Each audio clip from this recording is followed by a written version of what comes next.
함께 말씀 보겠습니다. 출애굽기 20장 17절 말씀입니다. 출애굽기 20장 17절 말씀 우리 함께 읽겠습니다. 내 이웃의 집을 탐내지 말라. 내 이웃의 아내나 그의 남종이나 그의 여종이나 그의 소나 그의 낙이나 물은 내 이웃의 소유를 탐내지 말라. 아멘. 10계명의 10번째 계명을 가르치고 있는 그런 말씀인데요. 관련해서 하이델베르그 요리문답 113문답 함께 생각해 보도록 하겠습니다. 문답 먼저 같이 한번 읽어보면요. 질문: 제10계명에서 하나님께서 원하시는 것은 무엇입니까? 답: 하나님의 계명 어느 하나에라도 어긋나는 지극히 작은 욕망이나 생각을 조금도 마음에 품지 않는 것이고, 언제든지 우리 마음을 다하여 모든 죄를 미워하고 모든 의를 좋아하는 것입니다. 성경에서 가르치고 있는 탐내지 말라라는 말씀이 의미하는 바를 간략하게 요약하여 소개하고 있는 그런 문답인데요. 오늘 이 탐내지 말라라는 말씀 함께 생각해 보도록 하겠습니다. 먼저 이 탐내지 말라는 말씀은요, 앞에 계명들하고 조금 사실은 접근 방식이 조금 다르죠. 부모를 공경하라, 살인하지 말라, 간음하지 말라, 도둑질하지 말라, 거짓 증거하지 말라라는 계명들하고 함께 배열을 생각해 볼 때, 앞에 이제 5계명부터 9계명은 구체적인 행동에 직접적인 묘사가 들어간다면요, 사실 이 10계명은 마음의 자세에서 하나님을 존중하라는 것이 이제 다루어지고 있죠. 그래서 그런 측면에서 학자들이 전체 계명을 아우르는 그런 명령이고, 사실 이제 10계명을 주신 목적이 하나님 백성은 이런 존재고 이렇게 사는 것이 마땅한 바다라고, 이렇게 하는 것이 하나님이 기뻐하시는 하나님을 섬기는 하나님 백성의 모습이다라는 것을 규정하시는 말씀인데요. 그런 측면에서 맨 마지막에 그 마음의 이슈를 다룸으로써 전반의 계명을 커버하는 그런 절묘한 그런 말씀이라고, 기가 막힌 말씀이라고 또 그렇게 표현을 하기도 하는데요. 하나님을 존중하는 것은 마음에서 시작하는 것이다. 하나님 말씀 따르는 것은 표면적인 것이 아니라 이미 사실은 10계명 안에서도 그런 부분을 다루고, 마음에서, 그래서 기뻐할 것을 또는 기뻐하지 말아도 네 맘대로 정하는 것이 아니고 규정을 따라서 그 열정을 온전하게 쓰는 그 자리에 있어야 되는 것이 하나님 백성의 마땅한 바다라는 것. 잠언 4장 23절 모든 지킬 만한 것 중에 더욱 너의 마음을 지키라. 생명의 근원이 이에서 남이니라. 하나님을 사랑한다는 것, 하나님 섬긴다는 것, 그렇게 구원이 되시고 생명이 되신 하나님을 기뻐한다는 것은 마음에서부터 시작하는 것임을 다시 분명히 보여주는 그런 말씀인데요. 사실 어떻게 보면 이 탐심이라는 이슈, 탐한다라는 이슈는요, 성경 전반에 걸쳐서 정말 방대하게 다루어지고 있는 인생의 모습이죠. 다양한 모습도 우리가 살펴볼 수 있는데, 오늘은요, 탐내지 말라는 말씀 사전적 의미에서, 특히 이제 단어의 용례에서 그 성경에서 의도하는 바를 한번 접근해 보려고 합니다. 히브리어 성경에서 이 탐내지 말라고 보면 출애굽기 20장 17절 탐내지 말라라고 할 때 하마드라라는 단어가 사용되어 있는데요. 쉽게 말해서 열정을 가지다. 조금 더 본질 사전적 의미에 가까운 게 이제 마음에 기뻐할 것으로 여기다. 그래서 오늘 읽은 말씀도 사실 그런 뉘앙스로 보면요, 너의 아내, 내 이웃의 집을 기뻐할 것으로, 네가 기뻐할 것으로 여기지 말라. 이웃의 아내로 네가 기뻐할 것으로 여기지 말고, 그의 남종도 네가 기뻐할 것으로 여기지 말고, 그게 이제 탐내다라는 이 단어의 히브리 성경에 사용되어 있는 그 단어의 사전적 의미인데요. 그러면 마음에 사모하는 것 자체가, 사랑하는 것 자체가 문제냐, 열정을 가진 그 자체가, 기뻐할 것을 그렇게 품는 그 자체가 문제냐? 전혀 그렇지는 않습니다. 사실 이 단어가 사용되는 다른 장면들을 보면요, 창세기 2장 9절 여호와 하나님이 그 땅에서 보기에 아름답고 먹기에 좋은 나무가 나게 하시니 동산 가운데 있는 생명나무와 선악을 알겠는 나무도 있더라. 하나님께서 창조하신 세계가 아름답고 좋더라라는 표현을 묘사하는 거죠. 근데 여기 먹기에 좋은 나무, 아름답고 먹기에 좋다라는 게 이 똑같은 하마드라는 단어를 이제 사용해서 표현하고, 하나님께 창조하신 세계가 충분히 마음에 기뻐할 만한 그런 결과물이고, 그 사람이 기뻐할 만한 이 결과물이 뭐냐? 하나님이 뜻하신 대로, 목적하신 대로 이루어진 그것이 사람이 사모할 만한 것이, 기뻐할 만한 것이다라는 것을 단어가 그런 식으로 표현을 하고 있다라는 것. 창조세가 그렇고 하나님께서 뜻을 이루신 것이 이제 결과물이죠.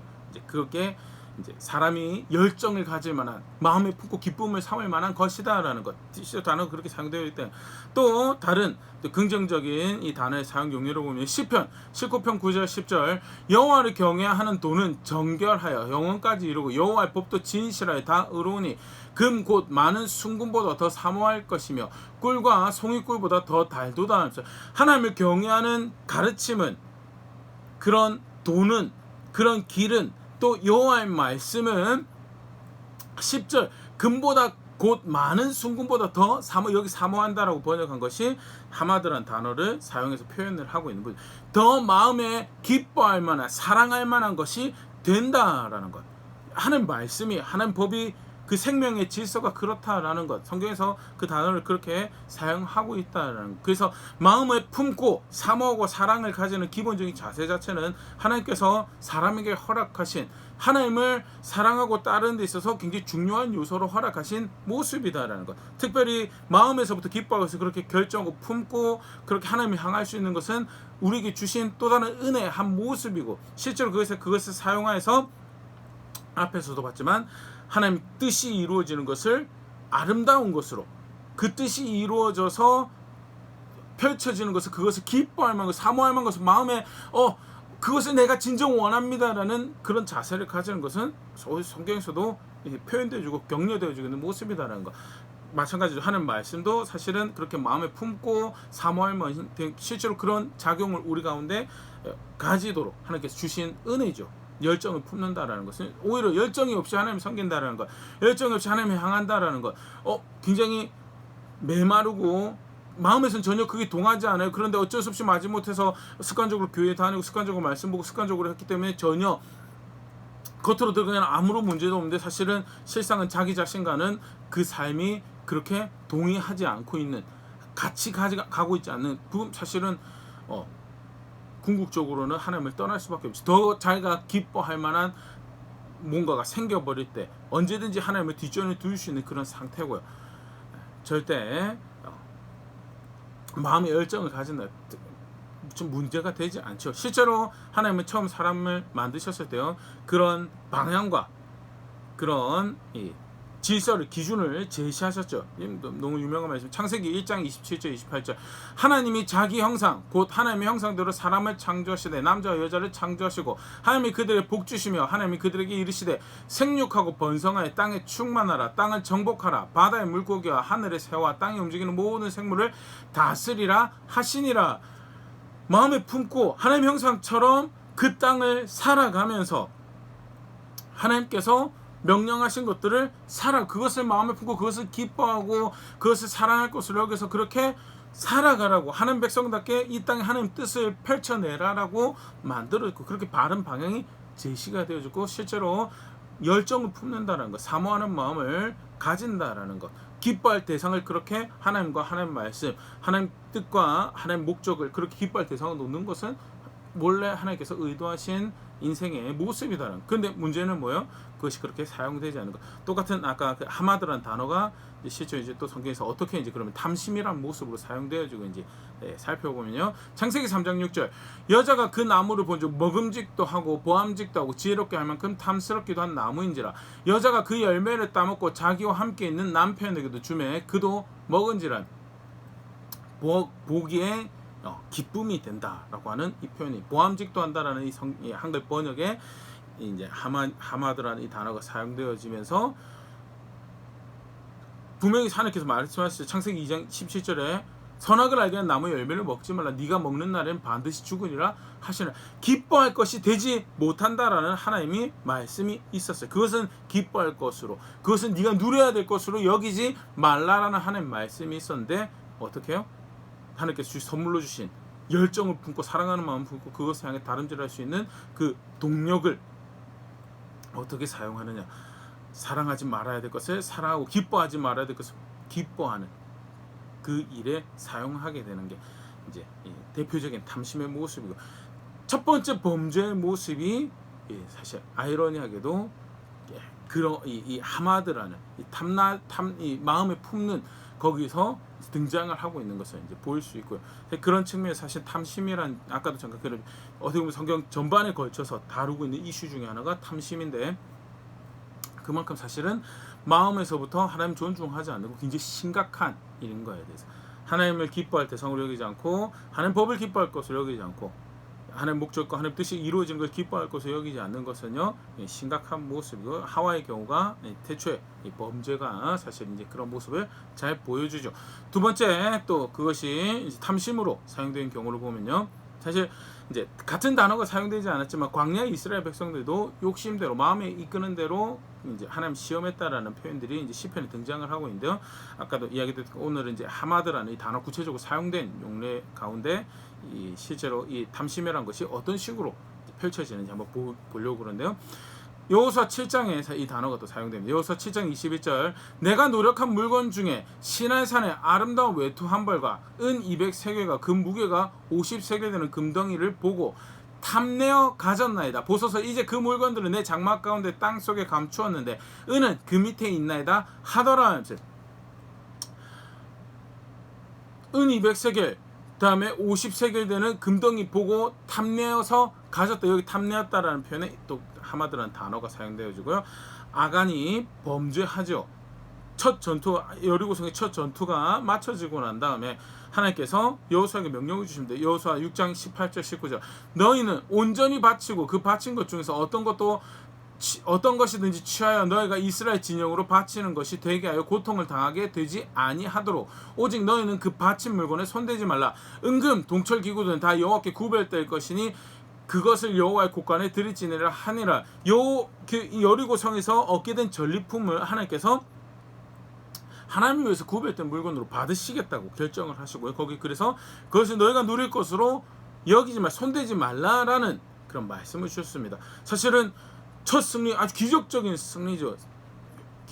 첫 관문이었던 여리고에서 사실은 이 가나안을 이렇게 점령하고자 하는 그 시도가 아주 크게 난관을 부딪히는 것이 이제 여리고의 모습이었어요. 그래서 오직 성경에 보면 여호수아가 따로 정찰을 갔다가 하나님 사자를 만나게 되는 그런 장면들도 등장을 하게 되는데요. 이중 성격으로 되어 있고요.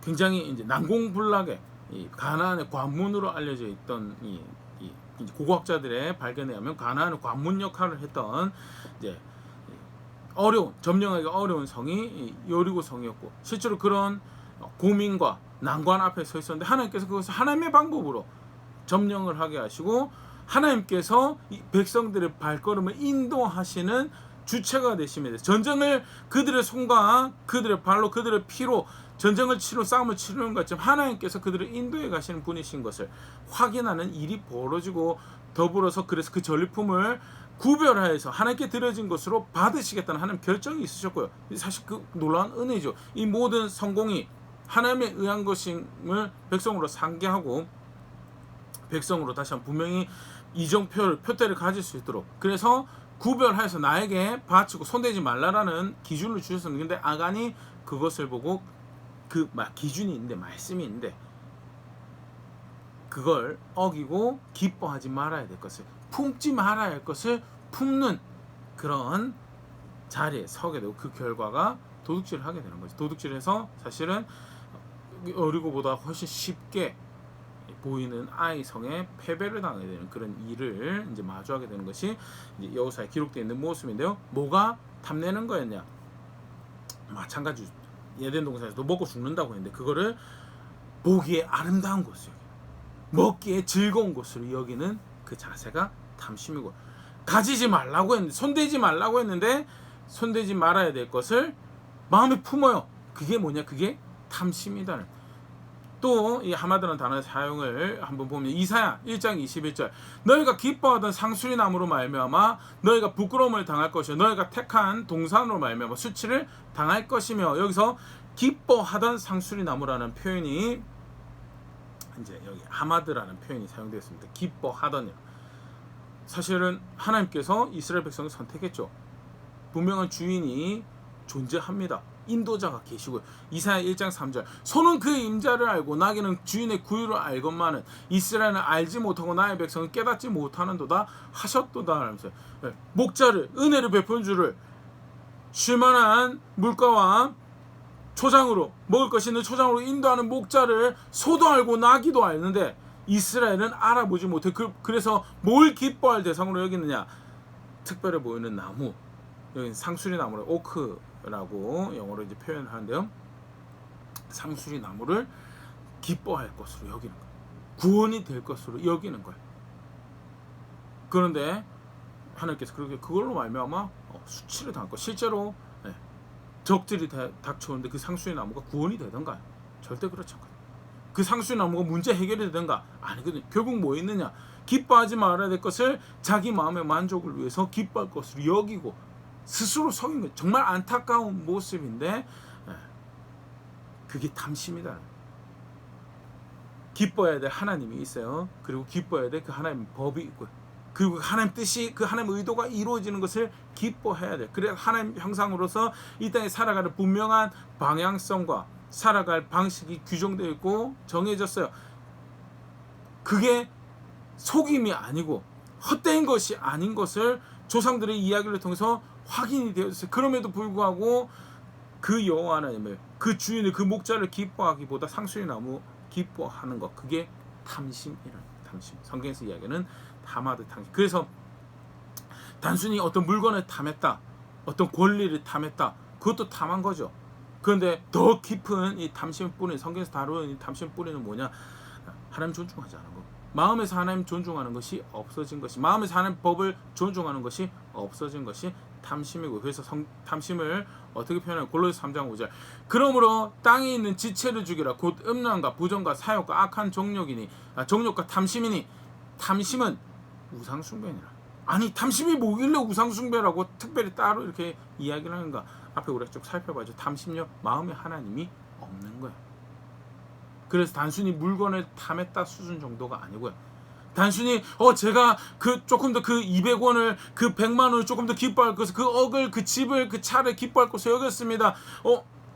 그 사람을, 그 친구를 기뻐할 것을, 그 불법을 기뻐할 것을, 그 굉장히 큰 문제. 근데 그것보다 더 심각한 문제는 하나님을 배신한 거다라고, 다른 신을 섬긴 거다라고 이야기하게 되는 것은요, 살아갈 방식을 규정을 해서 그렇게 살면 안 된다는. 근데 하나님 법을 존중하지 않아요. 마음에서 궁극적으로 그 하나님을 기뻐할 대상으로 여기지 않는 그 마음, 그게 탐심을, 그래서 그것을 우상숭배라고 한다는 것. 그러면 오늘 말씀을 다시 돌아가서 탐내지 말라는 말씀은 그러면 무엇을 의미하는가? 결국 마음을 지켜서 하나님을 마음에서 존중하라는 것. 그게 이제 첫 단추겠죠. 신명기 4장 9절 오직 너는 스스로 삼가며 내 마음을 힘써 지키라. 그리하여 네가 눈으로 본 그 일을 잊어버리지 말라. 네가 생존하는 날 동안에 그 일들이 너의 마음에서 떠나지 않도록 조심하라. 너는 그 일들을 너의 아들들과 너의 손자들에게 알게 하라. 하나님의 행하신 일, 하나님께서 베푸신 은혜, 그것이 마음 안에 머물러 있고 그 구원을 기뻐하고 그 구원의 주를 기뻐하고 그 은혜를 기뻐하는 자리에 있는 것, 그게 탐심하지 말라는 말씀의 첫 번째 시작. 마음을 지켜서 마땅히 기뻐해야 될 것을 기뻐할 수 있도록, 또 기뻐하지 말아야 될 것은 기뻐하지 않기 위해서 있어야 될 것들이 마음 안에 있을 수 있도록 하라는 것이 탐내지 말라는 계명의 첫 단추죠. 그렇다면 구체적으로 무엇을 기뻐해야 되는가, 무엇을 마음에 흡족한 것으로 여겨야 되는가 하는가, 그의 말씀을 기뻐해야 되죠. 시편 30편 11절 너희 의인들아 여호와를 기뻐하며 즐거워할지어다. 마음이 정직한 너희들아 다 즐거이 외칠지어다. 여호와를 기뻐하고 즐거워할 대상으로. 실제로 하나님은요, 생명의 주인이라서 우리 기뻐할 대상이, 구원의 하나님이라서 기뻐할 대상이 되죠. 그가 은혜를 베푸시는, 돌보시는 하나님, 은혜의 주가 되셔서 기뻐할 대상이 충분히 됩니다. 문제는 뭐예요? 앞전에 살펴봤지만 그것을 마음에서 벗어버려. 뭐 여러 가지 핑계가 될 수 있어요. 보는 것으로 인해서, 듣는 것으로 인해서, 관계로 인해서. 문제는요, 지키지 않은 거예요. 내가 그래서 탐내지 말라는 거 마음 지키는 것이 우선이고 어떻게 지키느냐 하나님과 하나님 말씀 기뻐할 수 있도록 내 상태를 지키는 게 탐내지 말는 거예요. 시편 14편 5절 나는 오직 주의 사랑을 의지하였사오니 나의 마음은 주의 구원을 기뻐하리. 하나님 구원을 기뻐하는 하나님과 그의 말씀 하나님 뜻이 이루어져서 손쉬운 진통제 그것이 재정적 도움이 될 수도 있고 관계적 도움이 될 수 있고요. 그런데 하나님 기뻐하시는 게 아니에요. 불의한 거고 불법적인 것을 행하는 거에 대해서 다른 거 구원 삼고 다른 질서 쫓아가면서 그것이 내 행복이 되고 내 만족이 될 것처럼 그렇게 다름질하는 거 고통스럽고 힘들면 쉽게 그런 방법 선택하죠. 그런데 탐내지 말라는 말씀은요 무엇을 요구하시는 거냐 주의 구원을 기뻐하라. 주의 구원 여호와 하나님께서 그 말씀을 그 질서를 쫓아 너에게 구원을 베푸시 충분히 능히 구원을 베푸시 그가 주가 되시는데 그러면 어떻게 그 구원을 바라고 그 구원을 삼어 그 구원을 기뻐해서 하나님께서 무엇을 원하시지 하나님께서 무엇을 기뻐하시지 하나님께서 무엇을 미워하시지 그런 자세를 가지는 것 그걸 다르게 표현하면 의를 기뻐한다라고 오늘 하이델베르그 유르문들 표현을 했는데요. 그게 탐내지 말라라는 말씀으로 규정하시는 하나님 백성의 삶의 모습이죠. 마음을 지키고 그리고 하나님 기뻐하고 하는 말씀 기뻐하는 것. 그 말씀에는요 우리 앞전에 살폈던 말씀 다 포함되죠. 부모를 공경하는 것도 포함되고 살인하지 말라는 것 포함되고 간음하지 말라는 것 포함되고 도둑질하지 말라는 것 거짓 증거하지 말라는 것 다 포함되는 그런 말씀이고요. 그래서 학자들이 앞에도 이야기 드렸지만 탐심하지 말라는 계명은 전체 계명을 아우르는 그런 말씀과도 같다라고 표현을 하는데요. 그렇게 기뻐할 대상과 기뻐할 말씀을 분명히 하라는 것이 탐내 그게 마음에 사실 어떻게 보면 우리 경건 연습이 실제로 그것을 지켜가는 아주 대표적인 모습이죠. 경건을 성경을 읽는다고 바리새인들 성경 읽고도 배신했어요.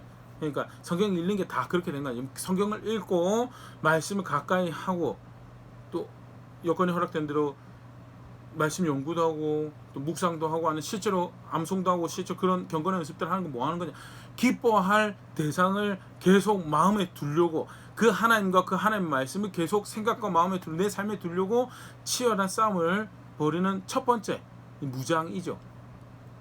그래서 하나님과 하나님 말씀 기뻐하는 게 그게 이제 탐내지 말라는 마음을 지키며 마음에 채워넣어야 될 모습이에요.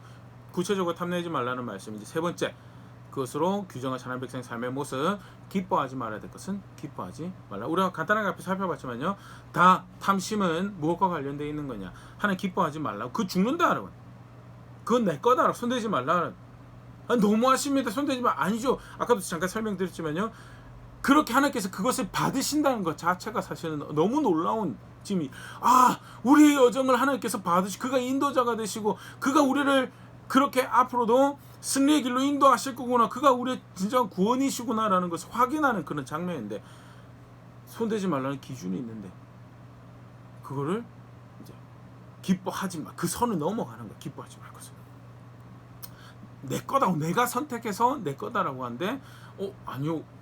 상수리 나무가 주는 구원을 저는 바랄 겁니다. 그게 조금 더 영적인 것 같고 조금 더 신비로운 것 같고 보암직하고 먹음직하고 있을만한 것 같습니다라고 우기면서 구원이 되지 못할 것에 마음을 두고 의지하는 그러면서 자기가 개척해 나가는 내가 주인이다라고 하는데 그 선을 넘어가버려. 그게 사실은 이제 탐심이고 마찬가지로 그래서 기뻐하지 말 하나님께서 기뻐하지 말라라고 한 것을 기뻐하지 말라. 하나님께서 사랑하지 말라고 한 거 사랑하지 말라라는 불의한 재물들 공정하지 않는 저울추들 공의롭지 않고 정의롭지 않은 판단들 그릇되게 사랑하는 것 그릇되게 무관심한 것 다 몽땅 다 포함해서 탐내지 말라라고 할 때 다 포함 단순히 마음이 끌립니다 탐했습니다 그게 아니고 기뻐하지 말아야 될 것에 대해서 기뻐하지 않는 것이 그게 탐내지 말라라는 말씀이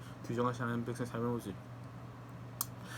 관련하여서 뭐 여러 말씀 살펴볼 수 있겠지만요. 마지막으로 디모데전서 6장 6절 10절 말씀 같이 보도록 하겠습니다. 6장 6절부터 읽어보면요. 그러나 자족하는 마음이 있으면 경건은 큰 이익이 되느니라. 우리가 세상에 아무것도 갖고 온 것이 없음에 또한 아무것도 가지고 가지 못하리니 우리가 먹을 것과 입을 것이 있은즉 족한 줄로 알 것이니. 여기까지만 보면요.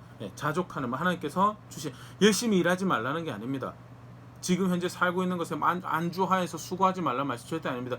하나님 그렇게 명령하신 적 맡기신 일에 성실히 삶의 열매 맺는 삶을 살아 수확하는 자리에 이르도록 수고하고 해야 되는 것이 인생의 모습이죠. 그게 자족하는 겁니다. 자기 일에 최선을 다해서 자기 자리를 지키고 학생이면 공부 열심히 하는 거고요. 목사면 열심히 목사가 해야 될 일을 하는 거죠. 그렇게 자족하는 그게 자족하는 마음이죠. 하나님께서 두신 자리에 자기 자리 열심히 지켜가는 것. 은혜로 주신 것에 그 주권과 섭리를 기뻐하면 그 통치를 기뻐 그가 두신 자리를 기뻐하며 자기 자리를 열심히 지켜가는 것. 그 열정을 품고 가지고 그게 여기서 말하는 자족하는 마음이죠. 그렇게 살아가는 것이 마땅하고 반대의 모습. 9절 부하려 하는 자들은 시험과 올무와 여러 가지 어리석고 해로운 욕심에 떨어지나니 곧 사람으로 파멸과 멸망에 빠지게 하는 것이야. 그거 말고 정작 기뻐해야 될 것이 주신 은혜 기뻐하는 건 좋아요. 근데 그게 하나님보다 더하게 된 게 대표적인 모습으로 재물 가지고 물질 가지고 부하려고 하는 거예요. 저기 있으면 좀 더 행복할 것 같은데 저기 있으면 좀 더 만족스러울 것 같은데 저기 있으면 좀 더 아까랑 자세가 다르죠. 자족하는 마음은요. 하나님께서 나를 여기 두셨으니까 내가 최선을 다해서 남편답게 아버지답게 살아보겠습니다. 최선을 다해서 내가 학생답게 살아보겠습니다. 하나님께서 두신 자리에서 그게 자족하는 마음에는 반대로 저 물질이 있으면 저 관계가 있으면 나를 좀 행복하게 해줄 수 있을 것 같은데 다른 구원 기뻐하는 거예요. 하나님 기뻐하는 것에 넘어가 버린 거죠. 이게 탐심의 대표적인 모습이고요. 10절 돈을 사랑하며 일만하게 뿌리가 되는 이것을 탐내는 자들은 미혹을 받아 믿음에서 떠나 많은 근심으로 자기를 찔렀도다. 돈이 나쁜 게 아닙니다. 돈을 사랑하는 게 문제죠. 우리가 쭉 살펴봤죠. 사랑할 대상이 아니에요. 지혜로워야죠. 주신 은혜, 돈도 주신 은혜입니다. 그래서 그것을 하나의 원칙에 따라서 지혜롭게 사용하고 내가 취해도 될 것과 구제해야 될 것, 또 공동체에 함께 모였을 때 함께 기뻐할 그 일들을 위해서 우리가 기본적으로 11조를 사용하는 모습들 우리가 잠깐 앞전에 살펴봤던 부분들 그 원칙뿐만 아니라 하나님께서 주신 은혜를 지혜롭게 사용할 수 있도록 잘 관리하고 해야 되는 것 그것도 놀라운 책임이 그게 자족한 자예요. 그런데 그게 아니고 돈을 사랑하는 거죠. 그래서 그걸 기뻐하는 그 돈을 기뻐할 대상으로 여기는 거예요. 하나님보다 더 그러면 뭐예요? 그게 악의 뿌리거든요. 사랑하는 게 문제. 그게 탐심의 이슈고요. 정확하게 탐심이 뭔지를 잘 보여주는 그런 모습인데요. 기뻐하지 말아야 될 것, 기뻐하는 것. 범죄하는 거, 하나님 법 어기는 거 기뻐하지 말고, 질서 존중하고 원칙 지키는 거 기뻐하지 말아야 될 것인데 그 기뻐할 것을 여기면서 때때로는 그것을 뭐랄까요? 자기를 자랑하는 수단으로도 여기는 자랑할 게 아닌데 그런 모습도 왕왕 보게 되는 절대 그릇된 걸 연습해가는 거고 무엇보다 탐심을 연습해가는 아주 그릇된 아주 안 좋은 모습이고 탐심하지 말라는 것은요 기뻐하지 말 것을 기뻐하지 말라는 원칙을 지킬 수 있는 것을 기뻐하고 기준을 지킬 수 있는 그 질서의 주인이신 하나님을 기뻐할 수 있는 그런 상태와 자리에 있기 위해서 마음을 지키는 싸움들 그리고 기뻐해야 될 줄을 마음에 다 계속적으로 담기 위해서 수고해가 싸워가는 것 나머지는 제거해가는 것 그리고 구체적으로 마음을 두지 말아야 될 것에서 자기를 구별해가는 것 그게 탐내지 말라는 말씀 간략하게 사전적 의미 단어의 사전적 의미 가지고 성경에 사용된 부분들 가르치신 부분 함께 생각해봤는데 나는 어느 자리에 있는가 한번 다시 말씀까지 돌아볼 수 있으면 좋을 것 같습니다. 오늘까지 우리가 살펴본 십계명 말씀요 하나님께서 하나님 백성은 이렇게 살아가는 것이 하나님 백성이다라고 규정하시는 정의하시는 그런 말씀인데 나는 무엇을 기뻐하고 살아가고 있는지 기뻐하지 말아야 될 것인데 너무 기뻐해서 심지어는 거기에 눈을 가리고 마음을 어둡게 하는 그런 모습들 혹시 없는지 그런 부분 함께 살펴볼 수 있으면 좋을 것 같고요. 마음에서부터 그렇게 하나님 존중하기 위해서, 마음에서부터 그 구원의 하나님을 즐거워하기 위해서, 내가 그 구원을 진정으로 기뻐하고 기뻐합니다. 매일매일 걸음이 그 구원을 바라고 기뻐할 걸음을 걸어가기 원합니다라는 고백들로 가득 채워가는 그런 우리가 될 수 있으면 좋을 것 같습니다.